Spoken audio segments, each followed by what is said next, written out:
When someone claims America was passive until Pearl Harbor, remind them of the Panay. By 1937, Japan had fully invaded China, first taking Manchuria in 1931 and then launching a full-scale offensive in July. Nanking was falling. Civilians were being in the tens of thousands. The world watched, but no one effectively stopped it. Meanwhile, the US was heavily isolationist. The trauma of World War I was still lingering. Congress passed neutrality acts to prevent future intervention. Public sentiment favored mind our own business. President Roosevelt even admitted the public wanted peace at any price. The Panay PR-5 was one of the several US gunboats cruising the Yangtze River under the Yangtze Patrol Mission, a floating safeguard for American nationals, businesses, diplomats, and journalists in China. I joined the Navy December the 2nd, 1929.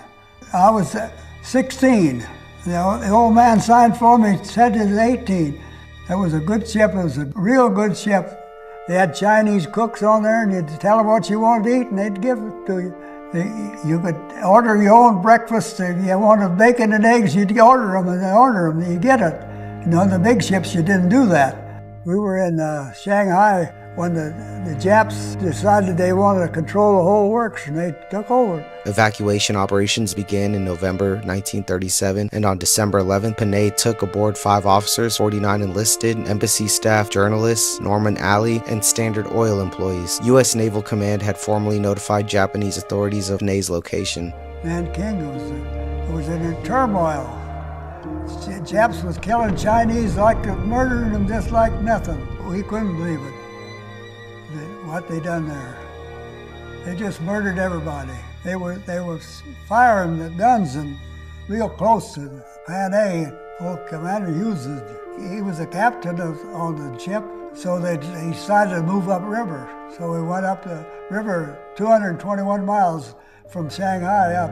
At 1327, a Japanese aircraft began a coordinated attack on Panay and its tanker convoy. Despite the ship's clear American flags painted on the deck and mast, the Japanese continued strafing and bombing. They dropped at least 2 60-kilogram bombs from Type 96 dive bombers. I was sleeping, taking a nap. The first bomb hit the bow of the ship and blowed it all to heck. They were dive bombers. They were real close, you could hear them. Well, we all went to the engine room. The bombs was dropping all around us, and the shrapnel was falling. Any bomb that made the noise, you heard it coming. Zoom and boom. Everybody got hit. Well, we didn't have enough brains to get scared. We was shooting back at them with the machine guns, but they was them old-fashioned ones. Wasn't worth a dime. The pantsless gunner was up on one of them. They tore his pants off with a bomb on the first bomb. And he was manning the machine guns without the pants. Attackers then machine gunned lifeboats and survivors during and after the sinking. Panay sank around 1554. Captain told the exec to abandon ship. He couldn't talk. The only way he could talk, he wrote it with the blood on his finger on the wall. Abandon ship. We started abandoning ship right away. They started hauling people over the shore. I put a mattress in. It was supposed to be non-sinkable, and it sunk right away, and I got a floor mat, wooden, throwed it in and jumped in the water. But it didn't work. I was swimming. Francis Gunner, he saved my life. He pulled me out of the water. Norman Alley's newsreel footage captured the attack. Pilots' faces were visible, debunking Tokyo's mistaken identity excuse. I thought they was gonna look us up and murder us. Everyone thought that. I remember when we went to Ho Shin, the Chinese treated us perfect. Here the survivors learned that the Japanese were not at war with the U.S. and that their rescue was imminent. Then we left there and went in the Grand Canal between the Yangtze and the Yellow River. And we went down to a town, I don't know what it was. That's where we stayed overnight. There were boats there, the Wahoo was there, and quite a few limey boats.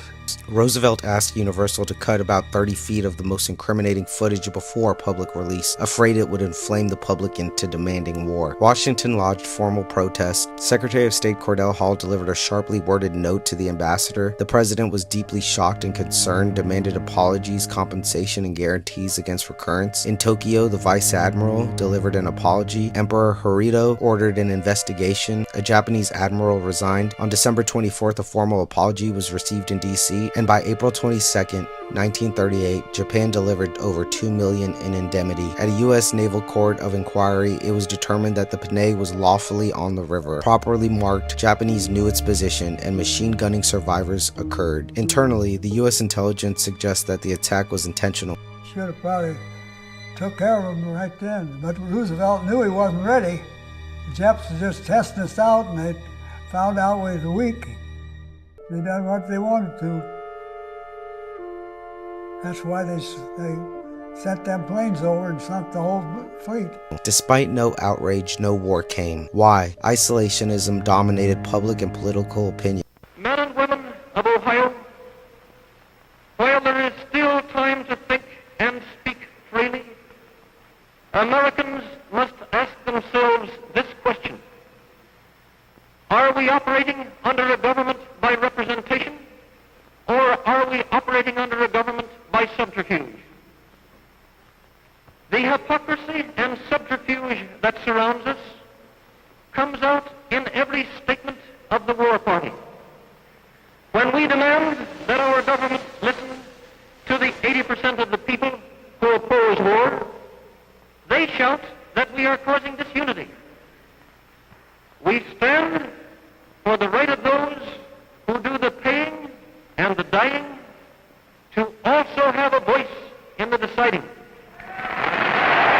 Groups like American First opposed involvement in foreign politics. Neutrality acts restricted action. Arms embargoes and isolationist policy tied FDR's hands. The Great Depression had weakened public appetite for war spending as well. Military unpreparedness. The U.S. ranked roughly 17th globally in military readiness. Japan's quick apology and reparations diffused diplomatic momentum for war. Japan also fostered pro-American sentiment domestically, sending letters and organized donations, though the U.S. government placed them in a trust to avoid accepting. Initial U.S. headlines were sharp: Japs sink U.S. ship, with strong condemnation in newspapers. But after Tokyo's apology and indemnity, coverage cooled. By spring 1938, the crisis faded. Cruelly ironic, the bombing occurred during the state of the rape of Nanking. It should have been a tipping point. Instead, it became a diplomatic footnote. The Panay was a test and a warning. Japan watched whether Washington would back up its power with force. The answer? Inaction. That likely emboldened the Japanese decision-makers, setting the stage for Pearl Harbor in December 1941. President Roosevelt laminated privately, "I suppose it could be argued that doing nothing is the next best thing to doing something." But history shows ignoring a proven violation cost more later on. When someone claims America was passive until Pearl Harbor, remind them of the Panay. It shows America did see injustice, including American lives lost, but political sentiment, isolationism, and unpreparedness meant refusal to act. The USS Panay stands as a symbol. Truth and evidence didn't change the course until after a greater atrocity. Democracy still requires public will, not just facts.